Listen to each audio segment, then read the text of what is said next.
ईद मुबारक, ईद मुबारक, ईद मुबारक। उम्मीद है आप सब खैरियत से होंगे। और ऑल्दो ये ईद काफ़ी मुख्तलिफ है दूसरी ईदों से, क्योंकि एक तो कोरोना वायरस की वबा फैली हुई है जिससे लाखों लोग दुनिया भर में इफ़ेक्ट हुए हैं। अनएम्प्लॉयमेंट रेट बढ़ता जा रहा है, होमलेसनेस बढ़ती जा रही है, कितने लोग फैमिली मेम्बर्स डेड हो गए इस वबा से। तो एक अजीब माहौल चल रहा है। उसके अलावा पाकिस्तान में एक बहुत अफसोसनाक सानहा हुआ PIA एयर क्रैश का, जो लाहौर से कराची फ़्लाइट आ रही थी और वो कराची के रिहायशी इलाके मॉडल कॉलोनी के ऊपर क्रैश कर गई। 97 लोग उसमें मर गए, 2 लोग बचे थे, उनकी भी हमने स्टोरीज़ देखी, लेकिन हम उसकी डिटेल्स में नहीं जाएंगे, स्टोरी आपको पता ही होगी। आज हम बात करेंगे अकाउंटेबिलिटी के बारे में कि अकाउंटेबिलिटी हमारे यहाँ जो है क्यों नहीं दिखाई देती। इस तरीके के कितने हादसे हो जाते हैं लेकिन उनका कोई कभी कंक्लूजन नहीं निकलता, कोई उनके ऊपर एक डिटेल्ड इन्वेस्टिगेशन नहीं होती। और कंपेयर करेंगे इनको बाहर के ममालिक से जहाँ पे जस्टिस सिस्टम काम करता है और जहाँ पे लोगों को अकाउंटेबल होल्ड किया जाता है, और ऐसा क्यों, इसके पीछे रीज़न क्या है और वजूहात क्या हैं। तो 2 स्टोरीज़ हम इसमें डिस्कस करेंगे। दोनों स्टोरीज़ मैं आपको पहले बताता हूँ, फिर हम इस पे PIA क्रैश पे वापस आएंगे और देखेंगे, कंपैरिजन करेंगे दोनों सिस्टम्स का। और जहाँ अकाउंटेबिलिटी नहीं होती वहाँ का इंडिकेशन यही होता है कि जस्टिस सिस्टम वहाँ पे कोलैप्स कर चुका है और फेल कर चुका है। तो यही सिचुएशन देखेंगे। ये 2 स्टोरीज़ पहले डिस्कस करता हूँ। यूनाइटेड स्टेट्स में वॉल स्ट्रीट पे एक बंदा था, उसका नाम था बर्नी मेडॉफ। तो वो एक पॉन्जी स्कीम चला रहा था, काफ़ी अर्से तक चलाता रहा।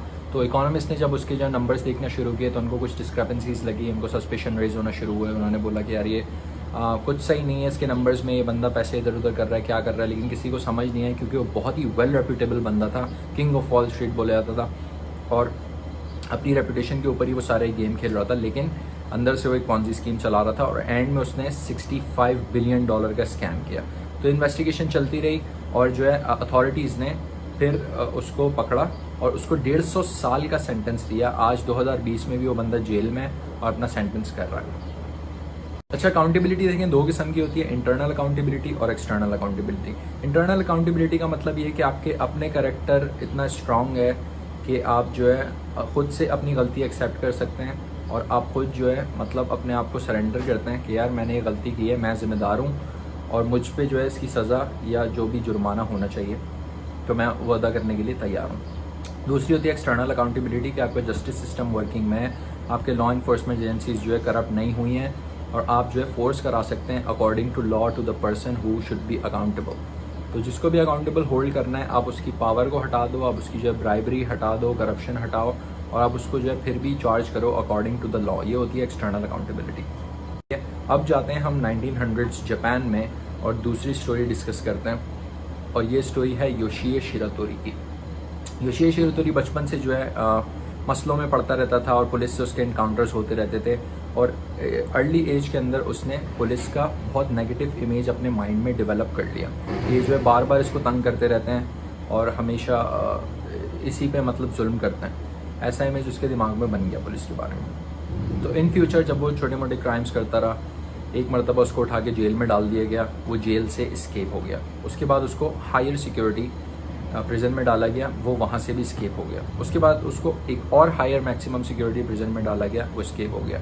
4 मरतबा ये चीज़ उसने रिपीट करी क्योंकि उसको इतनी नफरत थी पुलिस से, वो इतना डिटर्मिंड था यहाँ से बाहर निकलने के लिए, इतनी उसकी टसल थी दिमाग में, वो बोलता था कि ये मुझे नहीं रोक सकते, मैं बाहर निकल जाऊँगा भले कुछ भी हो जाए।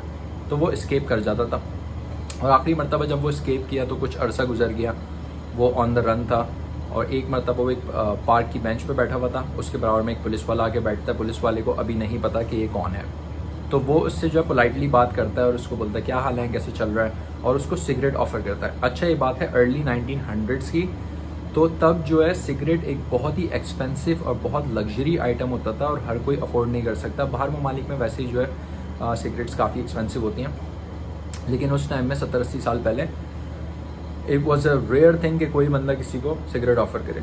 तो ये जेस्चर जो है उसके दिल पे लग गया योशिए शिरातोरी के, और उसने जो है सिगरेट पीते पीते पुलिस ऑफिसर को अपनी पहचान बताई और उसने बोला कि मैं भागा हुआ हूँ, और खुद ही जो है अपने आप को सरेंडर कर दिया, अरेस्ट हो गया।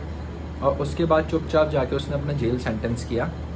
20 से 25 साल की उसको सज़ा हुई थी, और उसके बाद जब वो बाहर आया तो तब भी उसने एक क्राइम फ्री ज़िंदगी गुजारी। क्योंकि यहाँ पे एग्जाम्पल है इंटरनल अकाउंटेबिलिटी की। बंदे ने खुद रियलाइज़ किया कि हर पुलिस वाला एक जैसे नहीं होता, हर कोई मेरे साथ ज्यादती करने पर नहीं तुला हुआ, मेरी अपनी गलतियों की वजह से जो है मैं यहाँ पे खड़ा हुआ और उसी के मैं कॉन्सिक्वेंसेस अब भुगतूंगा जेल जाके। तो अब आते हैं वापस पाकिस्तान की PIA की सिचुएशन पे। तो अगले ही दिन PIA ने ऐलान किया कि इस इंसिडेंट के विक्टिम्स को जो है 10 लाख रुपए का मुआवजा दिया जाएगा। अब वो दिया जाएगा नहीं दिया जाएगा हम सबको पता है। अगर पुराने पैटर्न्स देखे जाएं तो जब भी ऐसे इंसिडेंट्स हुए हैं पास्ट में, कोई रिज़ाइन नहीं करता, कुछ भी नहीं मिलता उन विक्टिम्स को, वो ख्वार हो जाते हैं और हमारे लोग जो है पब्लिक शहीद बोल के उनको आगे निकल जाती है, अल्लाह की मर्जी बोल के आगे निकल जाती है और कुछ भी नहीं होता। सही है। अभी रिसेंटली एक इंसिडेंट हुआ था कर्नल की बीवी वाला, सब ने देखा, पूरे मुल्क ने देखा, वीडियो पर रिकॉर्ड हुआ, वो आई, उसने बदतमीजी भी करी, शोर शराबा भी किया, पर उसको जाने दिया गया, कुछ भी नहीं हुआ, कोई अकाउंटेबिलिटी नहीं है।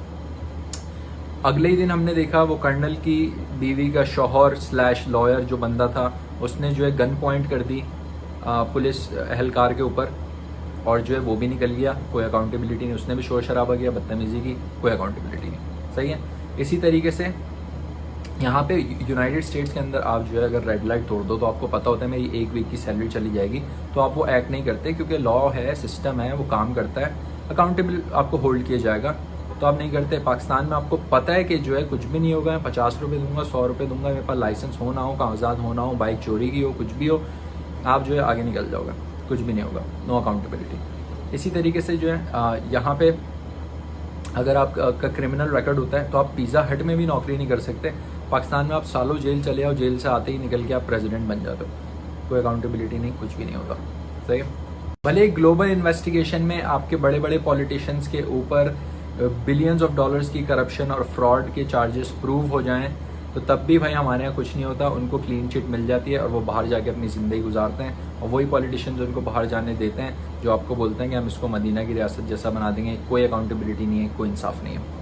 2011 में एयर इंडिया का एक प्लेन क्रैश हुआ था, तो फिर केरला के हाई कोर्ट ने उनको ऑर्डर किया था कि आप 7.5 मिलियन रुपीज़ यानी 75 लाख रुपए देंगे इस इंसिडेंट के विक्टिम्स को 2011 में। सही। 2020 में हमें क्या मिल रहा है? 10 लाख रुपए। क्योंकि हमारे यहाँ भाई कोई इंसान की वैल्यू नहीं है जान की, तो आप कुछ भी बोलो, कुछ भी बोल के टरखा दो, अवाम कुछ भी नहीं करेगी। अल्लाह की मर्जी, किस्मत, डेस्टिनी, इसी में हम लगे रहेंगे और आगे बढ़ गए, कुछ भी नहीं होगा। पिछले साल जो है बोइंग ने $50 मिलियन दिए थे उन विक्टिम्स को, क्योंकि बोइंग के 2-3 क्रैशेस हुए थे, उनका प्लेन ख़राब था 737 मैक्स, तो 2-3 क्रैशेस हुए। उसके बाद जो है बोइंग ने $50 मिलियन दिए हमारे यहाँ। लेकिन आपको क्या मिलेगा 2020 में? 10 लाख रुपए। वो भी मिलेंगे या नहीं मिलेंगे सबको पता है, इसका कुछ भी नहीं होगा। पहले ट्रेन का हादसा हुआ, उसमें भी कुछ नहीं हुआ। शेख रशीद आज भी खड़े हुए जो है जोक्स मार रहे होते हैं टीवी पे, कोई कुछ बोलने वाला नहीं है। तो कहने की बात यह है भाई, रैप अप करते हैं, जहाँ पे अकाउंटेबिलिटी नहीं है ना, ये डायरेक्ट इंडिकेशन है कि आपका जस्टिस सिस्टम काम नहीं कर रहा। और जहाँ पे जस्टिस सिस्टम काम नहीं कर रहा, वहाँ पे कैसे मदीना की रियासत इस्टेब्लिश होगी, कैसे आप इसको इस्लामिक रिपब्लिक ऑफ पाकिस्तान बोलोगे, कैसे आप अपने आप को मुसलमान बोलोगे, कैसे ये सोसाइटी आगे बढ़ेगी, कैसे ये कल्चर डेवलप होगा, कैसे यहाँ पे बेहतरी आएगी, कैसे यहाँ पे लोग जो है फ्रीली बगैर खौफ और डर के बाहर निकल सकेंगे कि भाई मेरे साथ ज़्यादती नहीं होगी, कैसे यहाँ के लोग मेंटली हेल्दी और स्टेबल होंगे, कैसे यहाँ से इनोवेशन आएंगी।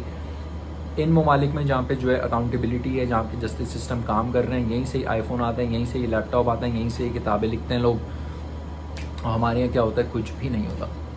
तो ये सारे फैक्टर्स हैं, जब तक हम रियलाइज़ नहीं करेंगे, रिकग्नाइज़ नहीं करेंगे, हम बैठे रहेंगे, हम इसी सिचुएशन में पड़े रहेंगे और हम स्टक नहीं हुए हुए टाइम में, हमने रिवर्स गियर में डाली हुई गाड़ी और हम फुल स्पीड में पीछे जा रहे हैं, हम बैकवर्ड्स जाते जा रहे हैं, जाते जा रहे हैं, जाते जा रहे हैं और दुनिया आगे निकलती रहेगी और पता नहीं क्या होगा पाकिस्तान में, समझ के बाहर। Anyways, see in the next video, अपना ख्याल रखें।